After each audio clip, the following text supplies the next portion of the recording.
Need advice/feedback or protocol? Have a mom that refused at all at childbirth. Now baby is in the hospital with severe brain swelling and bleeding because his vitamin K didn't kick in. He did not have the shot at birth. I am not sure, but need advice on what can be done at this point now. Was the baby ever out of the mom's sight for any reason? Could they have given the baby the Hep B vaccine without her knowing it? Baby is about 3 weeks old, discharged like second day, and had his follow-up next day with pediatrician. Everything went well till today.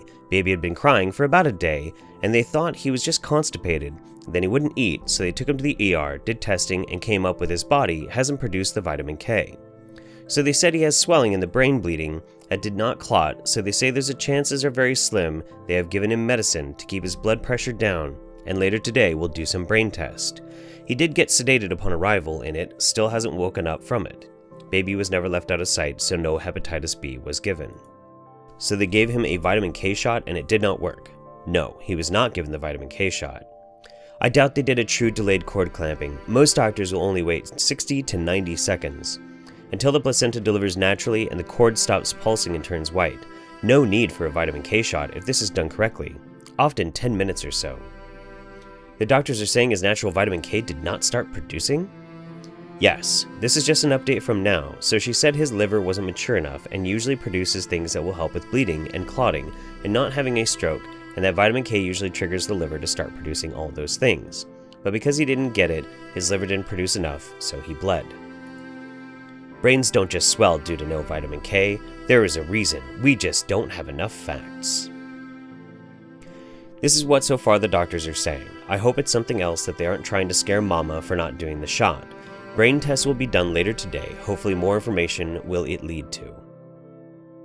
So this is the whole story, so I won't be going back and forth and confusing everyone, including myself. About 2 days ago, the baby was crying non-stop, and the mom thought it was because he was constipated, because he hadn't pooped in a day. And her older son was sick, so she thought either he's constipated or he's coming down with a cold. And then she started to get more worried, because all he didn't want to eat, and all he was crying or sleeping, and that's when she decided to take him to the hospital. At the first hospital, they thought he had diabetes, then they sent him to another hospital via ambulance, where I believe that's where they saw that he had swollen brain and bleeding, and did the spinal test, which they said his vitamin K did not kick in, so that they can give him the vitamin K shot to clot blood.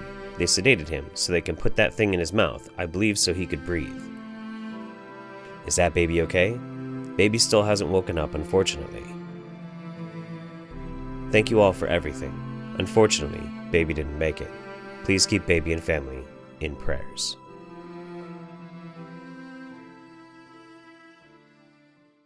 Hello everyone, Jeff Holiday here, and the story that preceded this was unfortunately not that uncommon. You see, that was posted over at Stop Mandatory Vaccinations, the Facebook group run by Larry Cook. If you don't remember, Larry Cook is the guy who monetizes the stories of dead children in order to push his anti-vaccine narrative. Now, I wanted to talk today a little bit about vitamin K and why it is very, very important that families really understand what vitamin K is before they decide whether it's going to be part of their birth plan.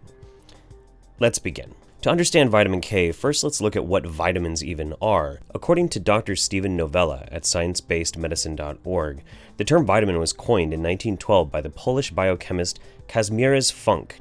A vitamin is an organic nutrient that an organism requires in small amounts but cannot synthesize in adequate amounts and therefore must obtain from the diet. Knowledge of specific vitamins, their food source, and their biochemical activity in the body has allowed medical scientists to cure many serious nutritional diseases, such as scurvy, rickets, and blindness. Blindness is an interesting one as well. A deficiency in vitamin A is responsible for 500,000 children around the world going blind, and another 500,000 just dying from malnutrition. According to the CDC, vitamin K is a substance that our body needs to form clots and to stop bleeding. We get vitamin K from the food we eat. Some vitamin K is also made by the good bacteria that live in our intestines. Babies, however, are born with very small amounts of vitamin K stored in their bodies, which can lead to serious bleeding problems if not supplemented. That's probably going to cause a little bit of a break check there.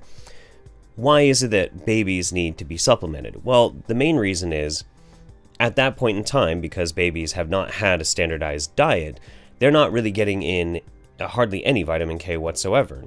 The small amounts that they might get, especially when they're being breastfed, is very minimal. Vitamin K does not pass the placental barrier very well. It does not distribute into breast milk very well at all. And this is an unfortunate circumstance. However, some baby formulas do get fortified with vitamin K, and that can help quite a bit.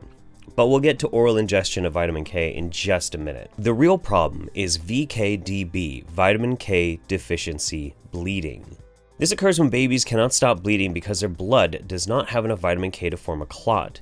The bleeding can occur anywhere on the inside or outside of the body, and unfortunately, a lot of times that can happen inside the baby's brain. And when this happens, it can be disastrous and oftentimes fatal. Without supplementation, there is an incidence of vitamin K deficiency bleeding in the first week of life of 0.25 to 1.7%.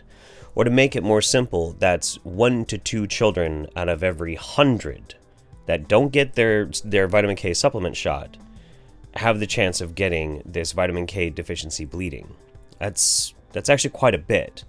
1 or 2 in 100, that's not really that uncommon. Now, there is such a thing as late vitamin K deficiency bleeding, and it is more severe, but it has a lower incidence of 4.4 to 7.2 per 100,000 live births. So how that translates to is if it occurs later on in a baby's life, it's less likely to happen, but it is oftentimes far, far more fatal.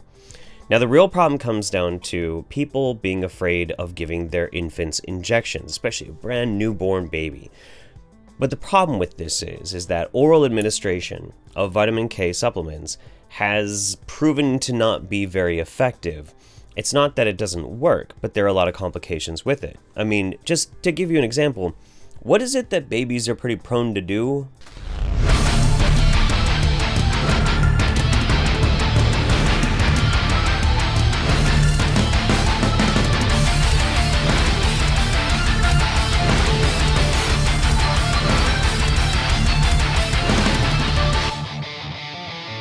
And it also requires that the parents adhere to a very specific regimen to make sure that their baby gets vitamin K.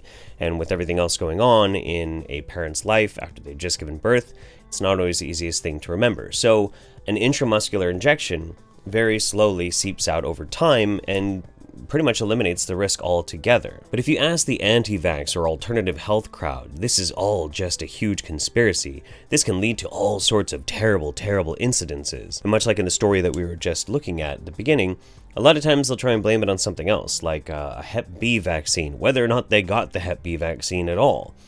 And this is a really big problem because the further they try and reinforce this, the more so that other people who are reading this information in these very large anti-vax groups start to think that maybe they have something of value in this regard, and they might believe that, and then they might specifically choose not to get the vitamin K shot for their baby when they give birth, thereby putting that child unnecessarily at risk. And that's the key part, unnecessarily at risk. The safety of the vitamin K shot is damn near unparalleled, and the CDC has very, very closely monitored every aspect of it for years. And so far, there has yet to be proven any complications whatsoever. Now, there's that one big elephant in the room that I'm sure some of you are asking yourselves right now. Why is it that babies today need a vitamin K shot? What changed in our environment that made this have to happen? Well, the answer to that is nothing. Nothing changed. Children, when they are born, have always been deficient in vitamin K. That's kind of how our bodies are designed. Unfortunately, the magnificent human animal, the body that we are given through a long process of amazing evolution, is still not a perfect machine, and there are ways in which it still has problems. And so if you're wondering, well, why haven't we ever really heard of this before? Well, our mortality rate for births used to be way worse. And this was one of the reasons why. One of the reasons why we have less dead babies is because we developed this and implemented it. Before, nature had a very effective way of minimizing how many humans were born, and this is one of those factors. And it's an uncomfortable truth that, unfortunately, natural-minded people don't want to accept. There is nothing in nature that is a guaranteed going to protect you and keep you safe. Nature isn't interested in keeping you safe. Nature is just nature. It doesn't care about you. It just is what it is. It's not going to change because of your convictions or your morals or your personal pseudo-spiritual beliefs regarding medicine and vaccines and whatever. Something that could probably perfectly exemplify how there's such a disconnection between the anti-vax and naturalistic-minded people and reality is this comment that I found in another one of these very sad stories of a mother losing her baby due to a vitamin K deficiency and vitamin K deficiency bleeding. Was this random, anonymous for now, person saying simply, nature has it under control. Yes, nature did have it under control. Nature just didn't really care whether it made the decision that you wanted it to. Now down to brass tacks. Is vitamin K deficiency bleeding rare? Yes, it is. Thankfully, in the United States, it is rare. But the reason why it is rare is because people tend to get the vitamin K shot. They tend to listen to their doctors. But as this bizarre cult of anti-vax and naturopathic belief continues to grow, it will become less rare and more common. And the real cost of that is in human life and suffering and grief and misery. But I'm sure some of those people out there and Stop Mandatory Vaccination and Larry Cook himself can at least sleep soundly at night knowing they're holding true to their convictions.